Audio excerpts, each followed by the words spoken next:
La fuerza es la unión. La fuerza es la unión, la fuerza es la unión, te digo. Venga toda Venezuela a organizarse. La fuerza es la unión, la fuerza es la unión. Y a poner tu granito de arena, dale por Venezuela. Actívate, en la unión está la fuerza. Por eso te digo que la fuerza es la unión. Muy buenas tardes, Venezuela. Bienvenidos todos a este su espacio. La Fuerza de la Unión, una tribuna abierta de la sociedad democrática venezolana para compartir con todos ustedes, más allá de cualquier distingo puntual, partidista, ideológico, la angustia, la preocupación, la justa indignación por lo que ocurre en nuestro país y también la certeza, la confianza, la esperanza de que trabajando juntos, de que remando unidos en la misma dirección, seremos capaces de construir la Venezuela de trabajo y de respeto, la Venezuela con alimentos y con medicinas, la Venezuela con democracia y con libertad que todos necesitamos y que ciertamente todos merecemos. La tarde de este martes 20 de julio está llena de información, sobre todo información importante, relevante y positiva que proviene del ámbito de la sociedad civil venezolana. Específicamente en la tarde de hoy proviene del ámbito empresarial. Se está instalando la 77 Asamblea Anual de Fedecámaras, un evento bien importante porque forma parte de un proceso orgánico de recuperación, de reconstrucción del organismo cúpula empresarial como factor fundamental no solamente del ámbito de los empleadores, sino como parte integral del concierto de la sociedad civil venezolana. Ha sido un acto muy relevante, un acto que empezó no con gritos, no con consignas, no con insultos a nadie, sino empezó de manera solidaria y compasiva con un minuto de silencio en honor a los caídos por el COVID-19 que estuvo presente. Para que tengan una idea de lo relevante del evento en términos internacionales, un mensaje de Monseñor Parolin, el secretario de Estado del Vaticano. Hubo varios detalles muy importantes en el curso del evento. Estuvo la presencia de Delcy Rodríguez como vicepresidenta del Ejecutivo. A muchos les repugnó la presencia de la señora Rodríguez. Debo recordarles lo siguiente. La penúltima vez que el oficialismo estuvo en Fedecámaras fue para poner una bomba, literal. De hecho, la persona que la colocó lo hizo mal, le estalló y se murió. Para que le poner un ejemplo. Después de eso, Jorge Rodríguez estuvo en Fedecámaras dando la mano y reconociendo la importancia del organismo. Así que, ¿quién se retractó? ¿Quién está reconociendo a quién? Por supuesto, el gobierno frente a Fedecámaras. Después de ese gesto de Jorge Rodríguez, nuevamente Nicolás Maduro dijo unas cuantas barbaridades sobre el organismo cúpula empresarial. Después de esas barbaridades, allí está de nuevo Delcy Rodríguez tragándose lo que el mismo gobierno dijo y reconociendo la importancia del órgano empresarial. Así que muy bien por Fedecámaras, haciendo lo que siempre han hecho, que es invitar a las autoridades y, bueno, reconociendo el gobierno a su vez su incoherencia en el trato con los actores fundamentales de la sociedad civil venezolana. Ahora que hablamos de Fedecámaras, hay que seguir hablando del tema económico. Tenemos una situación muy complicada. Venezuela está cumpliendo 44 meses en hiperinflación. Pero al mismo tiempo que estamos en ese aniversario nefasto, tenemos la información sobre el circulante que en nuestra economía está. El gobierno sigue emitiendo dinero sin respaldo, lo cual acelera y agrava la inflación. Eso en un momento en que nuestras reservas internacionales se van a pique, como a pique se acaba de ir también el precio internacional del petróleo. Una situación compleja. Por eso tenemos para orientarnos, para entenderla mejor, una opinión extremadamente calificada, la del economista Luis Oliveros, que, repito, es economista y además es experto precisamente en energía. Luis, gracias por atender nuestra llamada vespertina. Por favor, comparte con la audiencia de Radio Caracas Radio tu mirada a propósito de este panorama extremadamente complejo. Buenas tardes, te escuchamos. Hola, Chugo, ¿cómo estás? Buenas tardes. Mira, en primer lugar, yo también aplaudo la apertura de la sesión de Fedecámaras y que hoy estuvo Delcy Rodríguez con ellos. Me parece que para el futuro de Venezuela esas son las cosas que deberían estar ocurriendo, y a pesar de que a mucha gente le moleste y mucha gente nos va a caer encima en Twitter, yo creo que por allí es el camino donde podemos mejorar las cosas en Venezuela.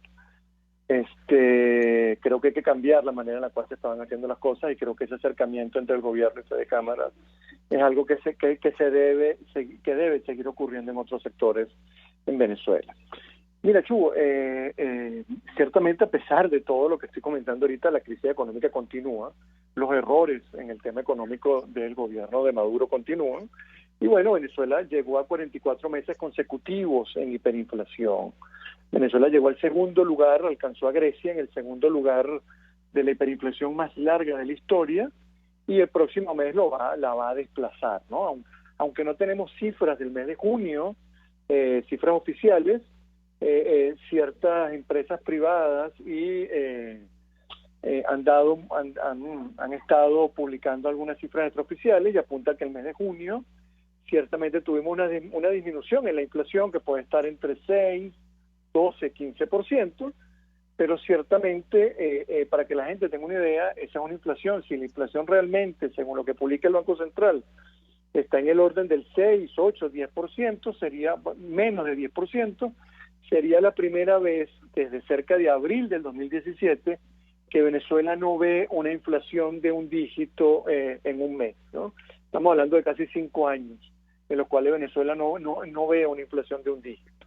La hiperinflación es un fenómeno muy extraño en las economías.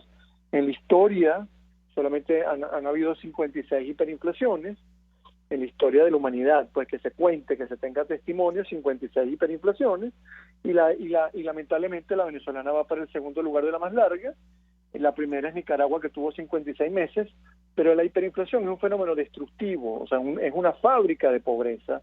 La hiperinflación es un fenómeno que destruye el bolsillo de quienes están en ese país que la sufre, y esa hiperinflación ha traído como consecuencia, como todos sabemos, una especie de dolarización informal, de dolarización obligada. O sea, póngale el nombre que usted quiera, pero ciertamente está una economía que se ha dolarizado porque los agentes económicos, la gente, los empresarios, en general, la población, tiende a pensar en divisas y deja de pensar en la moneda nacional. En este caso, la gente deja de pensar y deja de fijar precios en moneda nacional, en bolívares, y los piensa en dólares.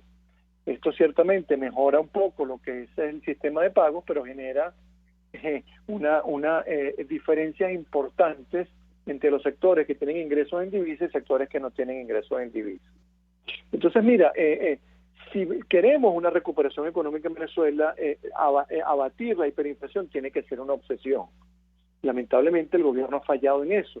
Aunque ha disminuido la inflación que hemos tenido en estos últimos meses, y si la comparamos con la de 300.000% que tuvimos en el 2018-2019, ciertamente pudiéramos estar hablando de solamente 1.000% en el 2021, y ese solamente es entre comillas, sigue siendo la mayor inflación del planeta, una inflación muy alta, y que ciertamente el gobierno de Maduro tiene que poner más en el asunto y tiene que seguir políticas más concretas, políticas más serias para poder abatir lo que es la hiperinflación.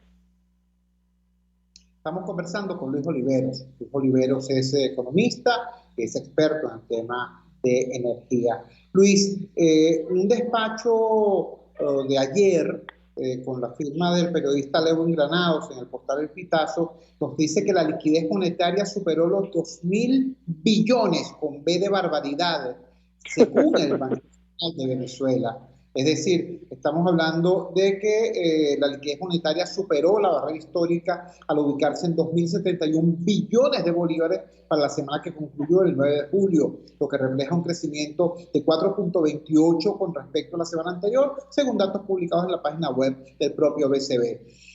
Estando inventariando ese récord de 44 meses consecutivos con hiperinflación y bueno, es decir, bajamos de 300.000% a solo 1.000%.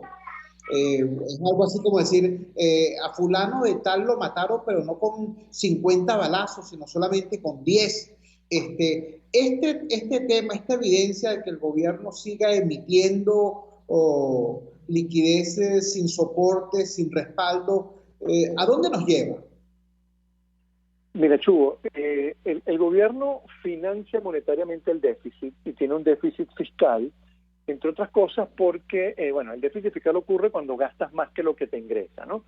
Y ese déficit, que ciertamente el gobierno lo ha disminuido porque ha habido una disminución importante del gasto público, pero sigue existiendo una brecha porque el gobierno no ha podido recuperar los ingresos petroleros, ¿no? Y aquí, ciertamente, no voy a culpar a las sanciones de esto porque ese déficit fiscal tiene mucho tiempo.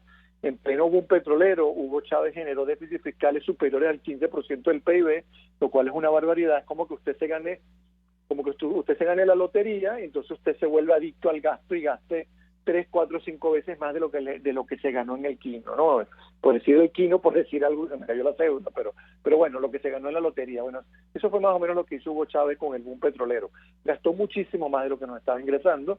Se generaron esos déficits fiscales, pero bueno, había plata porque el precio del petróleo generaba flujo de caja y también se endeudaron para poder cubrir ese déficit. Pero bueno, en los últimos años no hay renta petrolera, la renta petrolera ha sido muy baja, no hay posibilidades de endeudarse, y el Banco Central ha tenido que salir a emitir bolívares que salen corriendo a buscar bienes que en muchos momentos fueron muy escasos, pero ciertamente esos bolívares lo que hacen es generar inflación en una economía en recesión, porque aparte de una economía que no crece, que no produce suficiente bien, entonces tienes el caldo de cultivo para una inflación elevada y después caes en hiperinflación. Mientras el gobierno no corrija el problema fiscal, Venezuela va a seguir estando en hiperinflación. Para que el gobierno corrija el déficit fiscal deben pasar dos cosas: o que bajes notablemente el gasto público, lo cual ciertamente el gobierno lo ha hecho, en una circunstancia en la cual toda la región ha sido lo contrario, porque estamos en pandemia, necesitas gastar más, necesitas ayudar a las empresas, ayudar a la gente, cosa que no lo hemos visto en Venezuela, ¿no?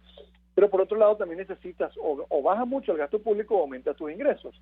Y el gobierno no ha podido incrementar sus ingresos por el tema petrolero. Entonces, por eso es que los economistas seguimos pensando que la hiperinflación va a continuar, porque a menos que se cierre esa brecha fiscal, y como tú bien estabas diciendo, el tema de la emisión monetaria disminuye de manera importante, lo que Venezuela emite en una semana es lo que emite en países como Perú, Colombia, Bolivia, en 1, 2, 3 años, ¿no? O sea, el ritmo de crecimiento de la masa monetaria en Venezuela en una semana es de años en otros países de la región. No me estoy comparando con Japón, no, Finlandia, Noruega, no. Me estoy comparando con los países de la región. Entonces, para acabar con la hiperinflación tienes que acabar con el problema fiscal. Y eso no es que yo lo estoy inventando el agua tibia. Las 56 hiperinflaciones en el mundo han nacido de la misma forma. Problemas fiscales, financiamiento del déficit fiscal vía BCB, vía Banco Central. Entonces, mientras tú no acabes con ese problema fiscal, cosa que no se ve cercana en el corto plazo, tú vas a seguir teniendo hiperinflación o por lo menos una inflación alta. Conversamos con Luis Oleveros, economista venezolano. Finalmente, Luis, en situaciones complejas, los países echan mano de sus reservas. Acabamos de leer unas declaraciones tuyas en Radio Fe y Alegría, informándonos que el oro que está en el Banco de Inglaterra representa aproximadamente el 30% de las reservas internacionales del país. Habría que ajustar el monto de las ya deterioradas y muy bajas reservas internacionales de Venezuela. Esa situación pudiera en efecto acordarse de alguna forma. Entre ayer y hoy precisamente han sido los días en los cuales la Corte Suprema británica ha estado estudiando este tema. ¿Por qué realidad política pasa el hecho de que Venezuela pueda hacer uso de sus reservas en función de equilibrar de alguna forma este desastre del que nos estás hablando? Mira, Chugo, las reservas, al igual que Citgo, al igual que muchas cosas, en este caso de las reservas, la parte de oro, que es cerca del 80% del total de las reservas internacionales de Venezuela, han sido víctimas del conflicto político que vive Venezuela, ¿no? Y también te digo otra cosa, que no ha tenido mucha publicidad de Venezuela y hay que tenerlo en cuenta. El Fondo Monetario Internacional aprobó un programa de ayudas a muchos países en el mundo por el tema de la pandemia, y a Venezuela le entrarían o le deberían entrar cerca más de 5.000 millones de dólares en préstamos, o sea, préstamos prácticamente con cero tasa de interés. Y como decimos los venezolanos, en pagadero a cómodas cuotas. O sea, Venezuela pudiera echar mano de un préstamo ya del Fondo Monetario Internacional por 5.000 millones de dólares para paliar un poco, por ejemplo, para comprar vacunas, para mejorar el tema de los hospitales, etcétera. Pero por el tema político, Venezuela no puede tocar, no puede recibir esa plata porque el Fondo Monetario no reconoce a ninguno de los dos, ni a Guaidó ni a Maduro, ¿no? Entonces el conflicto político ha generado esos graves problemas económicos. Venezuela tiene, por ejemplo, en el Banco de Londres, 31 toneladas de oro congeladas. Y Venezuela en total, en sus reservas, tiene 83 toneladas de oro. Entonces, bueno, si hacemos el ajuste, Venezuela de 6.000 y pico, 6.800, 6.700 millones de dólares en reservas pasaría a 4.000 y pico. O sea, una cosa realmente dantesca, una cosa realmente increíble, donde obviamente el gran perjudicado es el sector externo venezolano, la moneda, el flujo de divisas del país. Ahí tienes el caso de Citgo, que Citgo no ha mandado... Hay problemas graves de gas en Venezuela, todos lo sabemos y sabemos bien quién es el culpable. No estoy diciendo para nada que es Citgo, pero Citgo, que es una empresa venezolana y que podría mandar gas a Venezuela para paliar la situación, bueno, ha decidido, no por las sanciones, sino porque no le da la gana, no mandar gas a Venezuela para ayudar a los venezolanos, ¿no? Una empresa venezolana. Entonces, mira, el conflicto político venezolano se ha hecho largo, pareciera que está en un callejón sin salida, pareciera que en ambas partes no hay la misma sintonía para ponerse a conversar, para ponerse a negociar, y en el medio estamos los venezolanos que estamos aquí en el país como que pagando los platos rotos de dos personas o de dos grupos que, oye, más allá de las diferencias que pueden tener, no se sientan a hablar por lo menos de cosas tan elementales, ¿no? Y a llegar a acuerdos. Entonces, mira, mientras esas cosas ocurran, mientras el conflicto político ocurra, mientras tengamos el tema de sanciones, es difícil pensar en una recuperación económica, en una mejora del bienestar de los venezolanos, en que las cosas estén mucho mejor en el país. Luis, te agradecemos enormemente que nos hayas regalado estos minutos y que nos hayas ubicado en la gravedad de la panorámica económica que tenemos por delante. Un gran abrazo, buenas tardes. Un abrazo, Chugo. Cuídese y saludos a la familia. Luis Oliveros, economista venezolano, ¿cuál es el mensaje profundo de lo que dice Luis?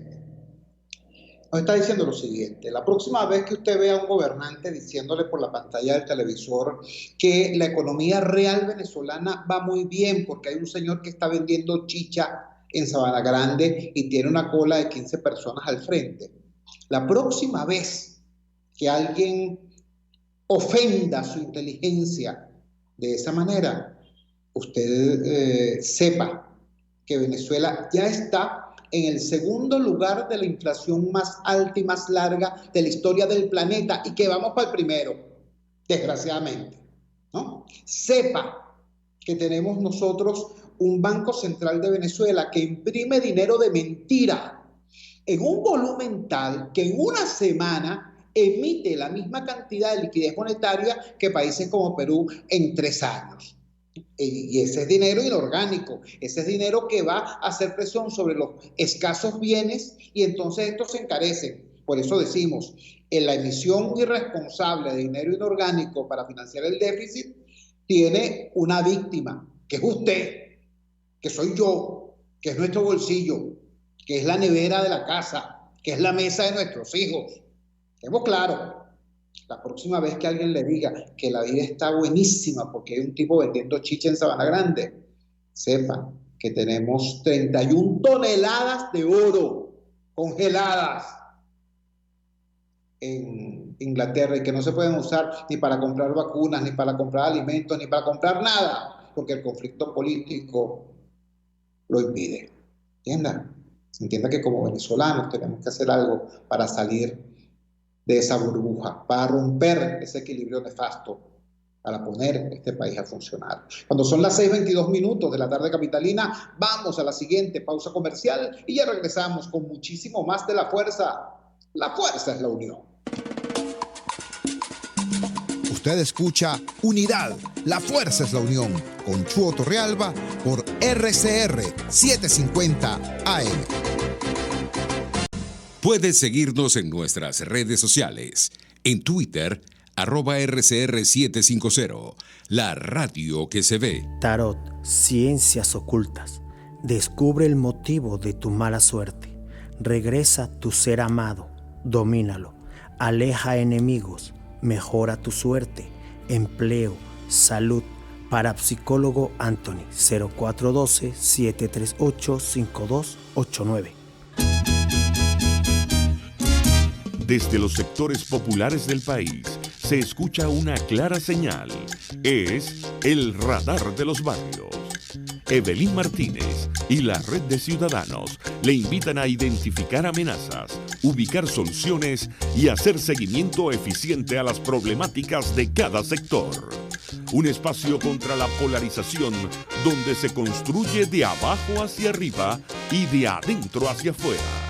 El radar de los barrios, de lunes a viernes, a partir de las 10 de la mañana, solo por RCR 750 AM. RCR 750 AM, porque lo bueno une.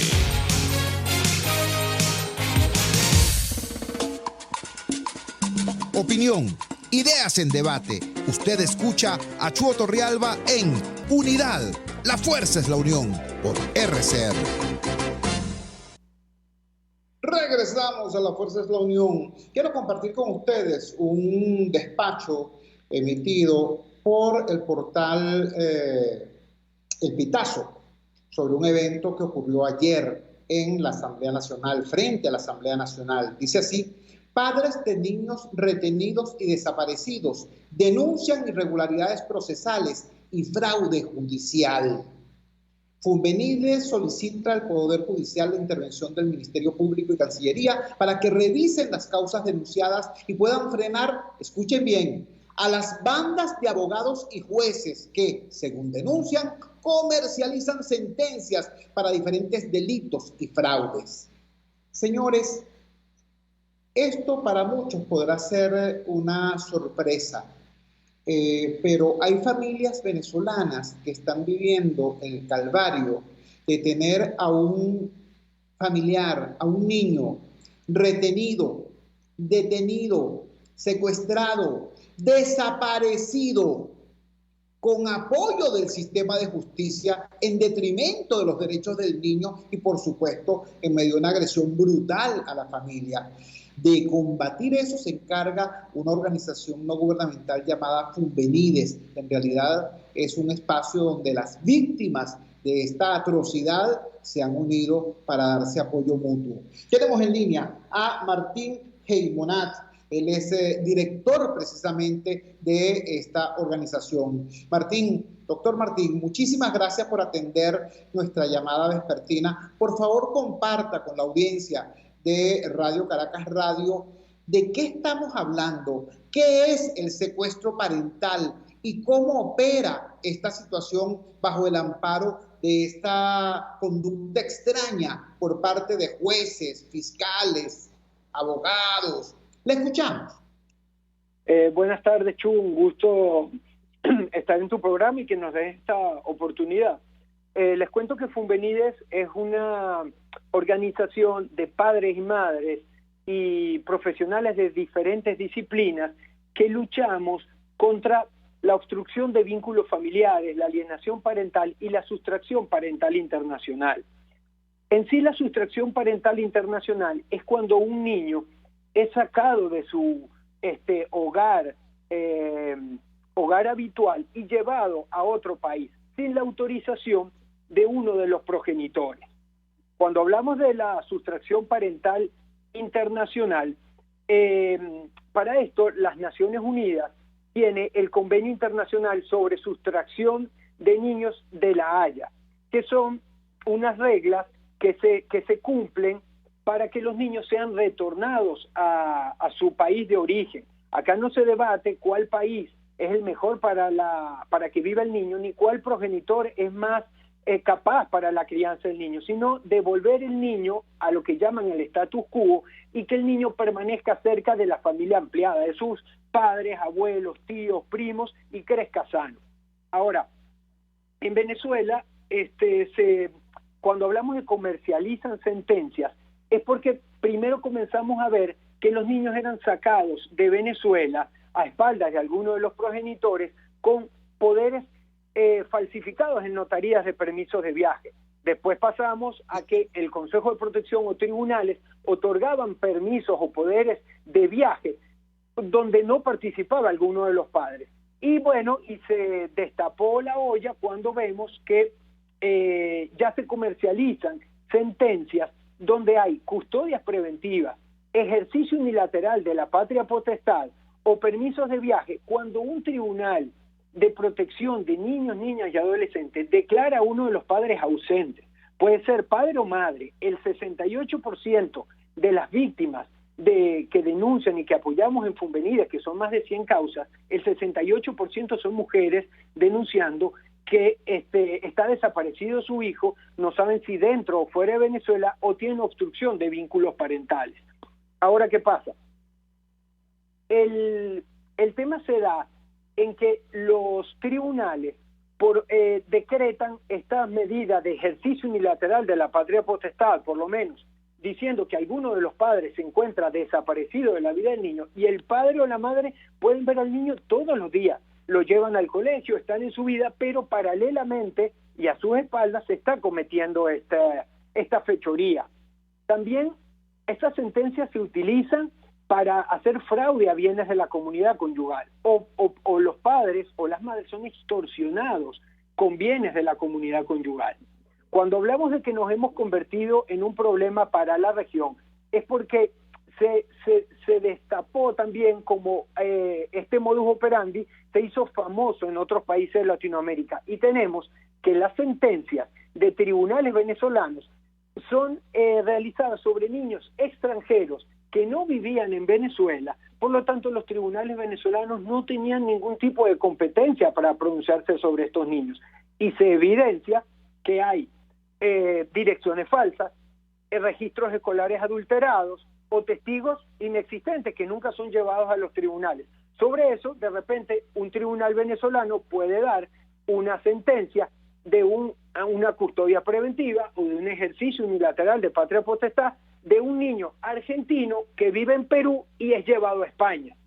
En los otros países es inexplicable esto, pero nosotros, conociendo cómo se maneja el sistema de corrupción en Venezuela, lo mantenemos en vivo. Funvenides pertenece a la organización Infancia Primero de Latinoamérica y Europa. Son 68 ONG que trabajan conjuntamente para luchar contra la sustracción parental internacional en 30 países. El país más grave en estos momentos, y lo que llaman el país puente para tráfico internacional de niños, es Venezuela. En su oportunidad fue Colombia, ahora es Venezuela. Estamos conversando con el doctor Martín Geymonat. El doctor Martín Geymonat es director de la Fundación Venezolana de Niños Sustraídos, Retenidos y Desaparecidos, Funvenides. Yo quiero destacar ante la atención de ustedes la gravedad extrema de esto que estamos escuchando. No solamente estamos recibiendo la información sobre la agresión sistemática contra niños venezolanos y contra familias venezolanas, perpetrada además con el apoyo y bajo la cobertura de tribunales que deberían operar, como su nombre lo indica, para la protección del niño, pues estos tribunales están operando más bien para desprotegerlo, para violentar su derecho a tener familia. Pero lo que nos asombra aún más es lo que nos acaba de decir al final de su intervención el doctor Geymonat. Estas atrocidades, estos delitos, estos crímenes, estos secuestros, porque en definitiva es de eso de lo que estamos hablando, de secuestro. Estos secuestros ocurren en cualquier parte del planeta. en cualquier parte de la región, en cualquier país del mundo. Ahora, lo que no ocurre en cualquier parte es que se hagan con la complicidad de los tribunales, con la complicidad de los fiscales, de los abogados. Eso es lo que no ocurre en cualquier país del mundo y está ocurriendo en Venezuela, y por eso Venezuela se está transformando en una especie de centro internacional para la trata y tráfico de niños, nada más y nada menos. Doctor Gemonat, tengo entendido que hace relativamente poco tiempo ustedes tuvieron que declararse en huelga de hambre para exigir una respuesta del sistema de justicia. Tengo entendido que ustedes vienen trabajando con las instituciones independientemente del signo político de las mismas, porque este es un tema de sociedad y de Estado. Repito, tengo entendido que Funvenides está clara en que no se trata de denunciar al Estado venezolano, sino de alertar al Estado venezolano de que hay estas mafias que están operando bajo su amparo y bajo su cobertura. Explíquenos qué reacción ha habido por parte de, repito, las distintas autoridades con las que ustedes han trabajado. Sí, les comento, nosotros venimos trabajando desde el año 2018 solicitándole a la Asamblea Nacional, en ese momento la Comisión de Familia, que la conformaban Franklin Duarte, Amelia Belisario y Karin Salanova, sobre esta problemática y también sobre lo que está pasando, porque esta red opera con escritores jurídicos en Venezuela que venden como un paquete que incluye el abogado para la defensa y bloquear la restitución de niños del Convenio de La Haya en el país de destino, sea Colombia, España u otro país, y algunos involucrados en un paquete de un salvoconducto con embajadores nombrados por lo que llamaban el gobierno interino, que al final nunca se queda claro si es dado o no, pero que existían los expedientes de Chile, de Brasil, de Colombia, nos pasó. Entonces, comenzamos con esta Asamblea Nacional, hubo una nueva elección de Asamblea Nacional, ahora estamos con la Comisión de Familia de la autora Asia Villegas, y nos mantenemos al margen del tema político, porque el tráfico de niños está pasando sin tener nada que ver con la situación política del país. Nosotros vamos a la Asamblea Nacional a solicitar la ayuda, notificarles lo que está pasando y que de las diferentes comisiones, la de Relaciones Exteriores nos ayude con la restitución de los niños a través de la Cancillería, la de Interior con el Ministerio Público, para que se pueda buscar a los abogados y los jueces que realizan el fraude, las pruebas falsas y adulterar hasta partidas de nacimiento, y para que el Ministerio Público pueda perseguir a los abogados y jueces que todavía están ejerciendo y que son responsables de niños desaparecidos hace 4 y 5 años. Ahora, los tribunales hacen algo que es la denegación de justicia. Una vez que las denuncias son presentadas, ya sea en el Departamento de Estado de Estados Unidos, FBI, Parlamento Europeo, OEA, porque nos ha tocado con las otras organizaciones denunciar ante autoridades internacionales, los tribunales hacen lo que llaman denegación de justicia y no se vuelven a pronunciar del caso, los expedientes los esconden. A veces pasamos 1 o 2 años sin poder ver los expedientes cuando se denuncia que el niño está fuera del país, porque tenemos los datos migratorios de Interpol, Migración Colombia, el Departamento de Estado de Estados Unidos, el SAIME de Venezuela, cuando se le presentan las pruebas al tribunal de la causa de que los niños están fuera del país, de sus verdaderos datos, porque a veces tienen los apellidos invertidos, y de sus verdaderos registros escolares, muchos jueces engavetan los expedientes y no se pronuncian, no hacen las audiencias, y pasamos años sin las audiencias. Entonces nos juntamos 20 padres y madres en representación de todo el grupo de Funvenides, y el 26 de abril de este año nos declaramos en huelga de hambre en las puertas de los tribunales de protección de niños de Caracas, lo que llaman los tribunales de Logna.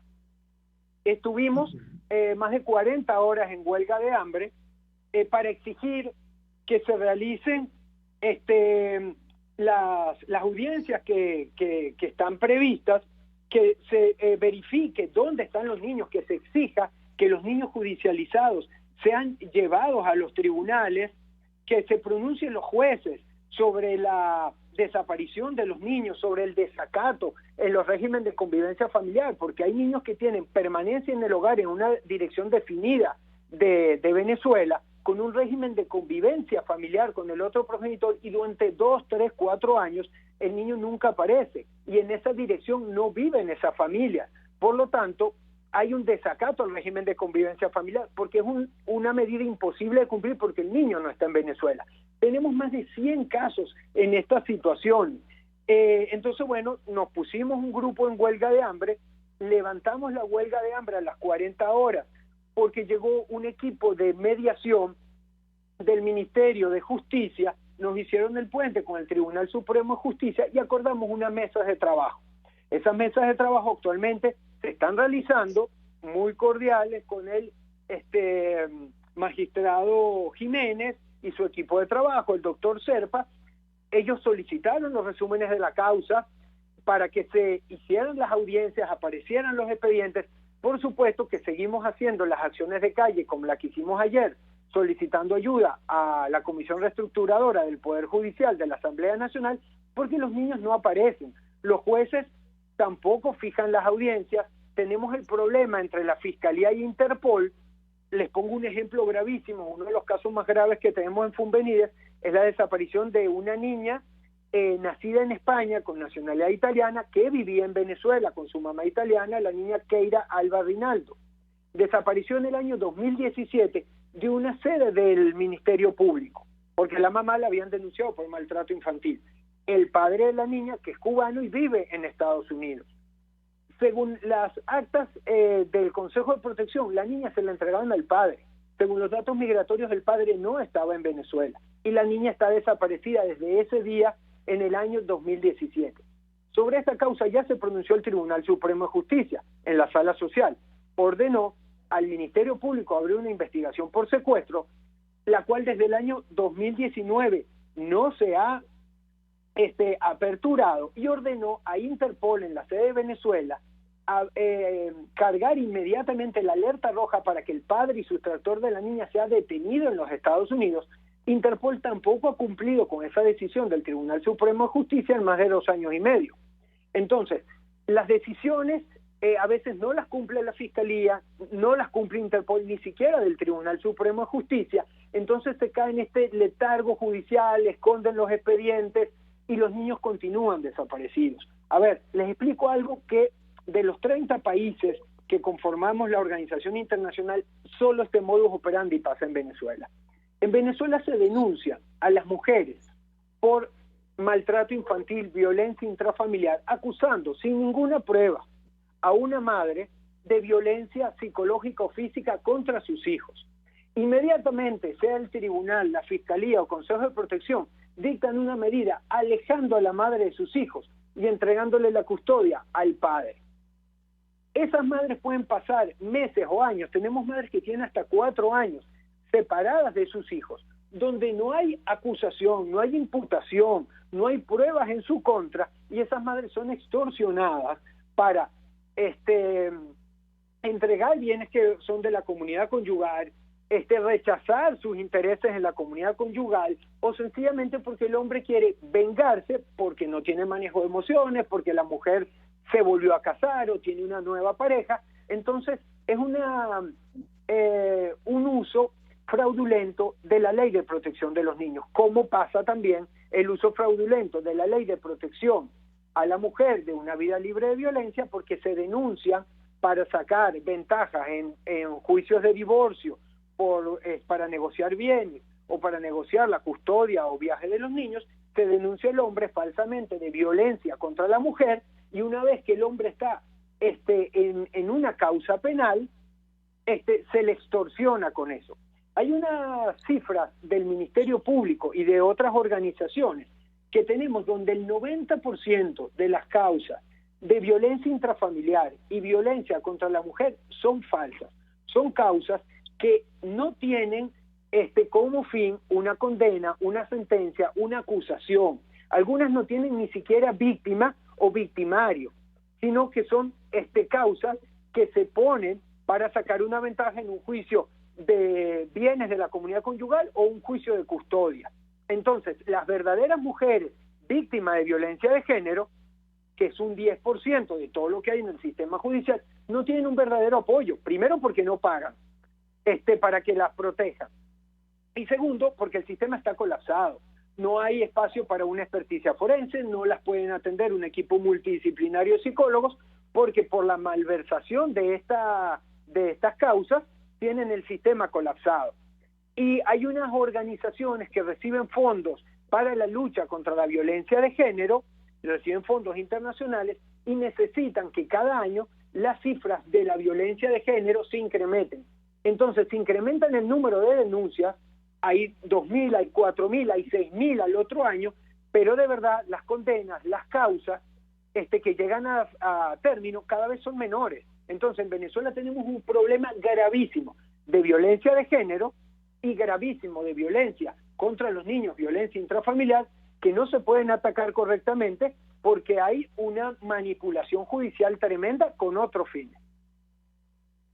Estamos conversando, repito, para que se haya incorporado a la transmisión algo tarde, con el doctor Martín Heimonat, que es director de la Fundación Venezolana de Niños Sustraídos, Retenidos y Desaparecidos, FUNVENIDES, que tiene su foco en el combate al secuestro parental y que nos está revelando, ¿cómo decirlo? Pues todos nosotros sabemos la severa crisis de desinstitucionalización de nuestro país y de la corrupción, pero esto es un auténtico cráter.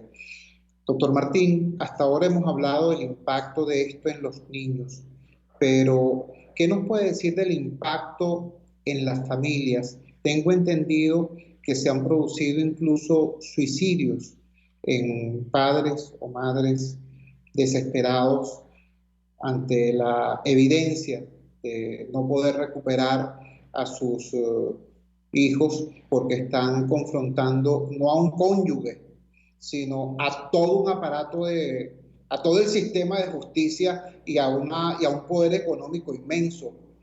¿Cuál ha sido el impacto de esto, de acuerdo a su experiencia y a su vivencia como director de FUNVENIDES, en las familias que atraviesan un drama como este? Bueno, sí, hemos tenido, de miembros de la fundación, hemos tenido 3 episodios de suicidio. El más conocido es una señora venezolana a quien viviendo en Panamá le quitaron a sus hijos con una falsa denuncia y con unas custodias y otros fraudes salidos de los juzgados venezolanos. Ella vivía en Panamá, la sacaron de su casa y al verse sin dinero, sin su país, sin el apoyo de su familia, terminó en el suicidio. Y tenemos otros casos de otros países porque el problema es que el padre o la madre que tiene la sustracción internacional de su hijo pasa meses y años sin un contacto. Hay muchas veces que hemos conseguido que los padres están de repente en Perú y el niño se encuentra en Colombia, o niños que están, los hemos conseguido en refugios de Brasil, de Colombia, o sea que sencillamente se llevaron a los niños para obtener un permiso de trabajo, un registro migratorio, y después los niños son abandonados. El problema del secuestro parental es porque tenemos otros casos. Tenemos un caso de una niña de acá de Petare, de Caracas, que fue sustraída por una tía.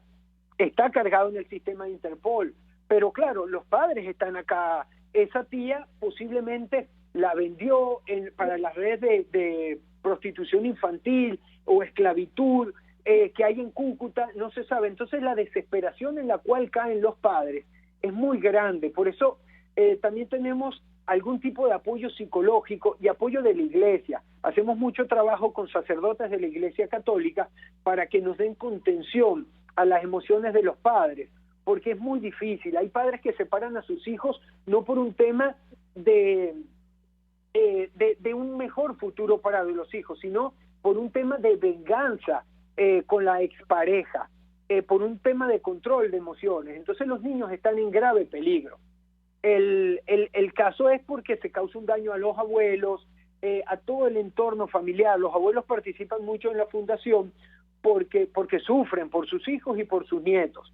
Tenemos apoyo de psicólogos, pero no nos damos abasto, igual que no nos damos abasto con los abogados pro bono en el extranjero.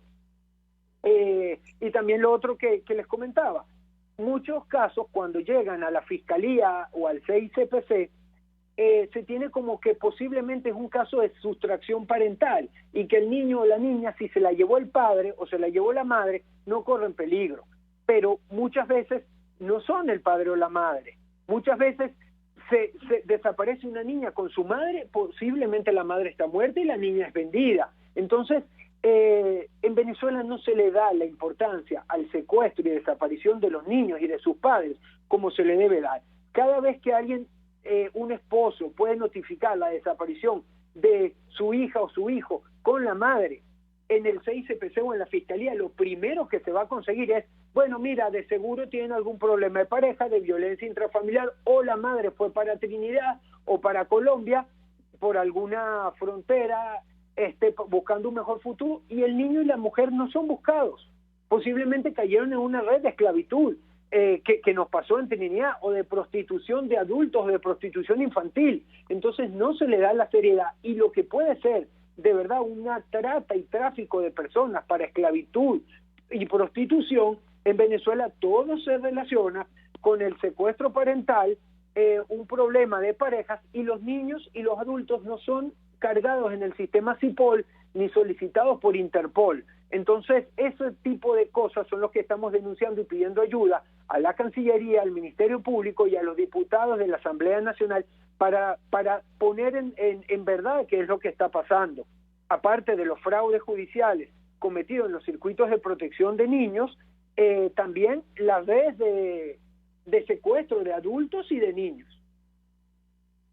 Doctor Martín Heimonat, queremos, por un lado, agradecerle de verdad que haya tenido usted el valor ciudadano, el coraje cívico de organizar esta fundación y apoyar a estas familias y compartir todo este apoyo, todo este drama, y además hacernos partícipes de esta información tan ruda pero tan necesaria.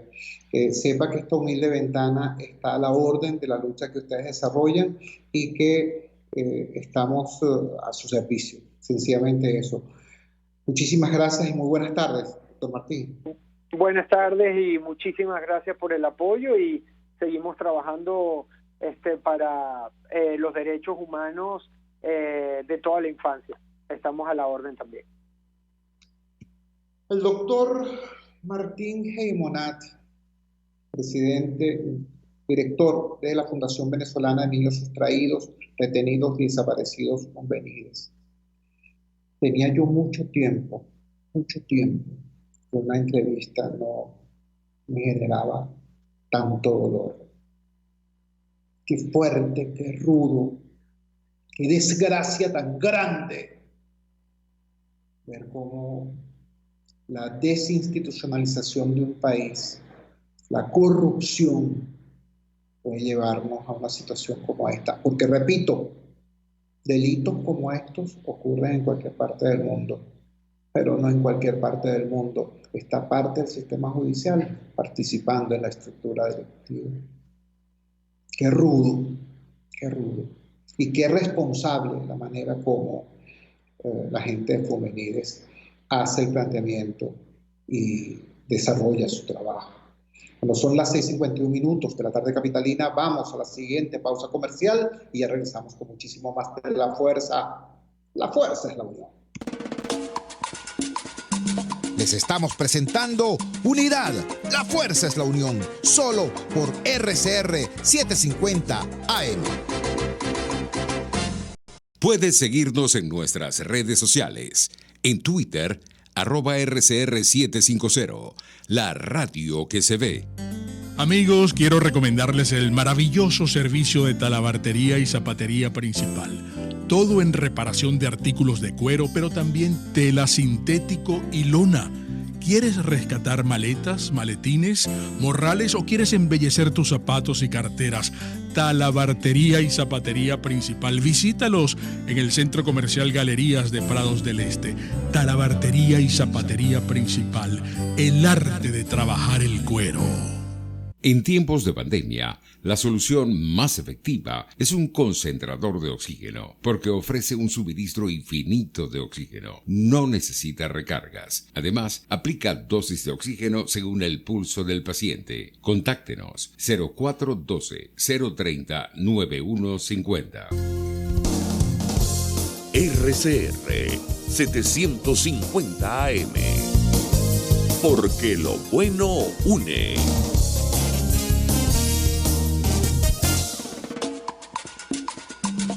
Les estamos presentando Unidad, la fuerza es la unión, solo por RCR 750 AM. Regresamos a la fuerza es la unión. Seguimos en el tema de los derechos de los niños que se han visto afectados también en esta otra situación que les vamos a plantear, pero en un sentido completamente distinto. Existe un artista venezolano, un juglar venezolano, un poeta venezolano, un activista social venezolano llamado Edgar Ojeda. Edgar Ojeda tiene toda una vida, desde adolescente, toda una vida trabajando con y por los niños venezolanos, haciendo que su poesía, haciendo que su canto, haciendo que su inteligencia sea material para que nuestros niños puedan jugar, aprender, crecer y progresar. Bueno, Edgar Ojeda se tuvo que ir del país. Lo tenemos en línea en este momento. Edgar, gracias por atender nuestra llamada vespertina. Por favor, comparte con la audiencia de Radio Caracas Radio cuáles fueron las razones que te obligaron a irte de tu amada Venezuela. Buenas tardes, Edgar, te escuchamos. Saludos. Bueno, fíjate, yo tengo exactamente 42 años dedicado al arte de entretener a niños y niñas. Durante todo este tiempo, bueno, he desarrollado toda mi carrera en Venezuela. En los últimos años, ¿qué te puedo decir? Vamos a ponerle un estimado de 7, 8 años. Yo he venido presentando en Venezuela distintos proyectos que tienen que ver, además proyectos prácticos y funcionales, que tienen que ver con la utilización del cuento, del arte y la recreación como medio para educar. Se lo presenté a gente muy amiga mía, porque recuerda que desde el punto de vista generacional, es esta generación, mi generación, la que está gobernando. Y tengo mucha gente amiga que siempre han admirado mi trabajo. Bueno, la idea no es que a uno le dicen, ¿qué podemos hacer? No, sino que yo presenté proyectos completos, los escribí. Pero siempre recibía la parte negativa, o como yo digo, me dejaban visto. En este último año de pandemia, yo estuve haciendo propuestas muy concretas de cómo podíamos nosotros utilizar el arte, el cuento para concientizar, incluso para hacer cosas virtuales, y bueno, siempre se me dejaba en visto. Ya que tengo aproximadamente estos últimos 5 años trabajando en Colombia, haciendo actividades, giras en Colombia y regresando a Venezuela, yo dije, bueno, pero ¿qué estoy haciendo yo en Venezuela en este momento? O sea, en este momento tengo 62 años, yo me proyectaba en esta edad un poco dedicado a formar gente que pudiera hacer mi propio trabajo, y entonces tuve que decidir irme de Venezuela porque sencillamente no tengo ningún respaldo desde el punto de vista institucional donde yo pueda realizar mis ideas, mis proyectos, que son simplemente formar gente que pueda seguir haciendo lo que yo vengo haciendo en el campo de la narración oral y de la música para niños y niñas. Estamos conversando con Edgar Ojeda, repito, artista venezolano, poeta, músico, que bueno, ya nos explicó cuál era su línea de trabajo tan necesaria en un país como el nuestro, en una situación como la que atravesamos. Hace 24 horas supe que además de esta situación de agresión laboral, por llamarla de alguna manera, se produjo otra situación adicional también de naturaleza agresiva. Cuéntanos, por favor, Edgar, qué fue lo que ocurrió en el puente Simón Bolívar cuando trataste de obtener la segunda dosis de la vacuna anti-COVID.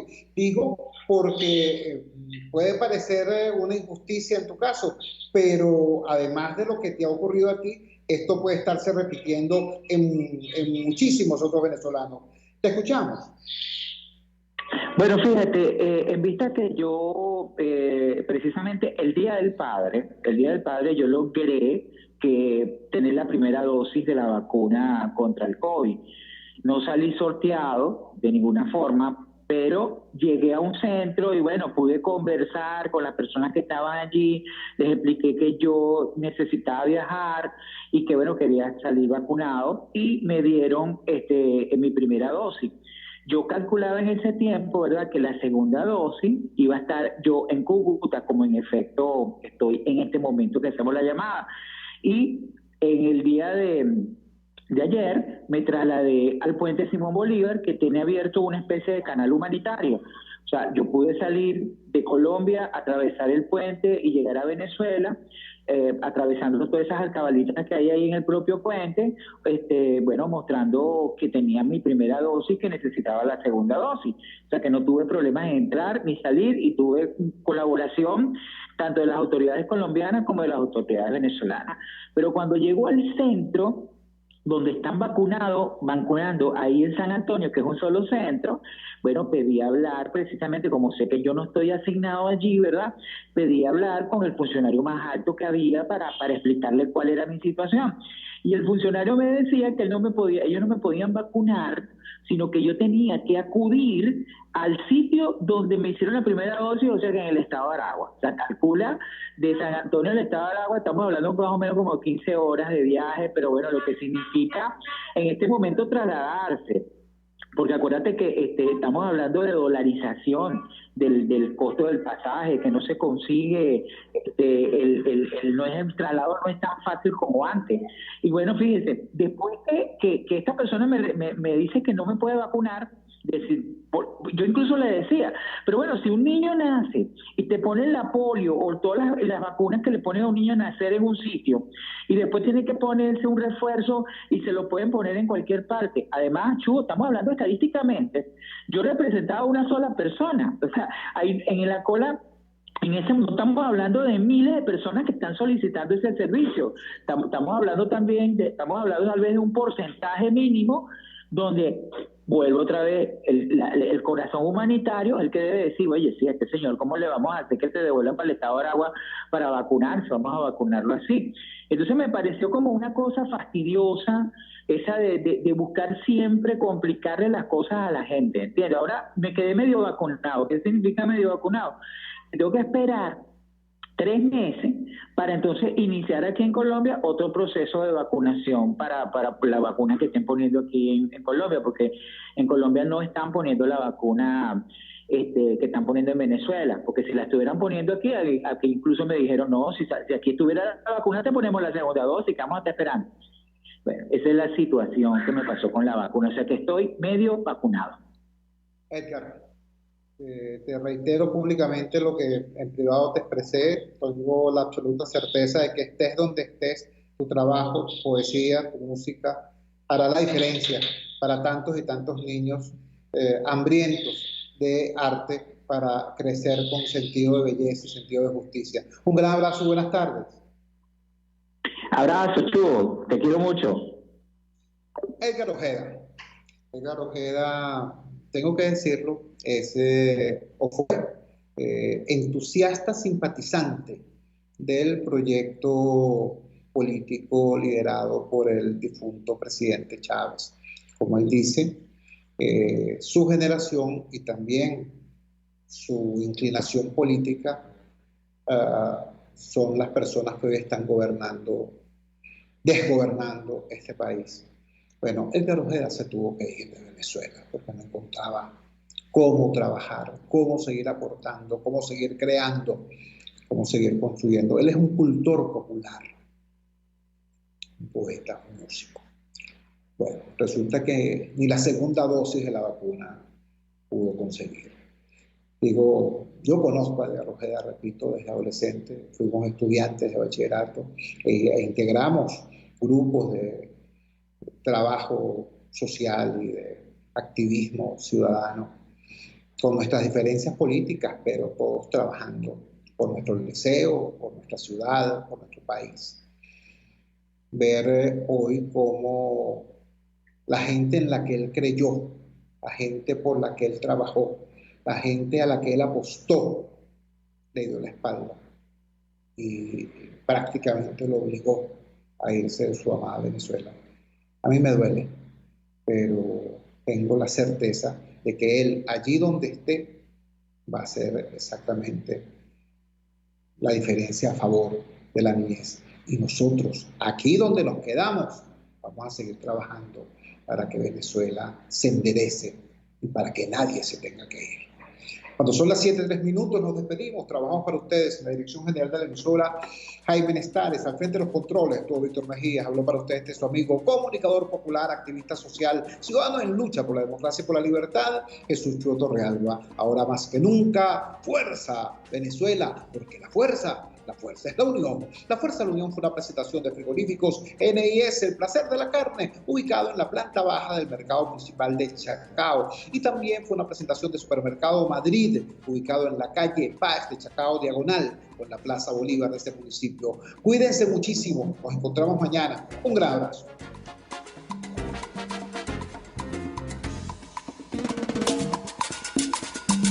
RCR presentó Unidad.